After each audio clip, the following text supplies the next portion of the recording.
A gente vai falar sobre o julgamento do núcleo 1 da trama golpista.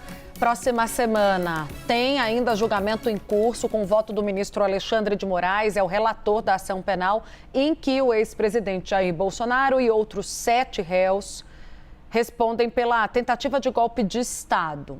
Ele deve separar o voto na terça-feira em 2 momentos. A Luísa Martins vai contar pra gente. São votos blocados. Como é que vai funcionar? E quanto tempo, Luísa? O que se sabe até aqui?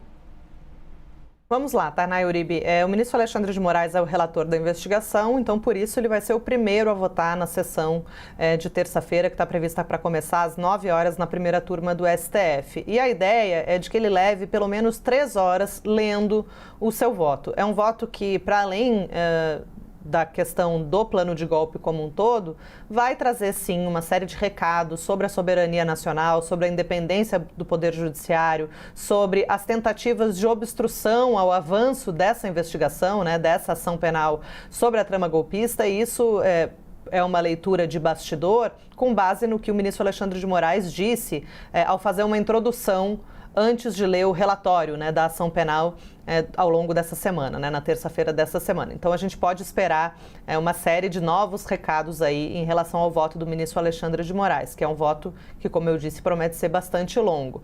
Em relação à divisão em blocos, como você disse, Tainá, a expectativa é de que tenha uma divisão pelo menos em 2 blocos. A primeira etapa do voto do ministro Alexandre de Moraes vai ser dedicada à análise das preliminares que foram suscitadas pelas defesas.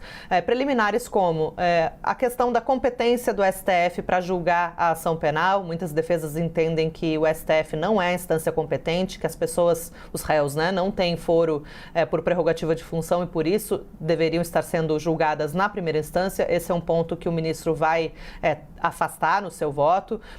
Em segundo lugar, das preliminares ainda, questões envolvendo a delação premiada de Mauro Cid, em que medida a delação é válida ou não, toda aquela questão da coação que a gente viu ser levantada também pelos advogados dos demais réus nessa ação penal que diz respeito ao núcleo 1, o núcleo principal apontado pela PGR como o núcleo que inclui os líderes dessa organização. Em um outro ponto também das preliminares, para além da delação premiada e também da competência do STF, é a questão do acesso a provas. Muitas das defesas dizem que não tiveram acesso à integralidade dos autos, que é também um ponto que o ministro Alexandre de Moraes deve refutar nessa primeira etapa do seu voto. Aí, passadas as preliminares, que são essas questões, essencialmente essas questões que eu citei, o ministro Alexandre de Moraes parte para o mérito da ação penal, que é o momento em que ele vai discorrer sobre por que entende que os réus devem ser condenados. Isso a gente tem a informação de bastidor que o voto de Moraes deve ser, sim, pela condenação dos réus. Então, o ministro deve fazer um raio-x, digamos assim, de tudo que foi coletado ao longo da investigação, das provas que foram colhidas pelos investigadores, vai ponderar tudo isso com tudo o que as defesas têm também alegado, com os apontamentos que foram feitos, por exemplo, pela Procuradoria-Geral da República,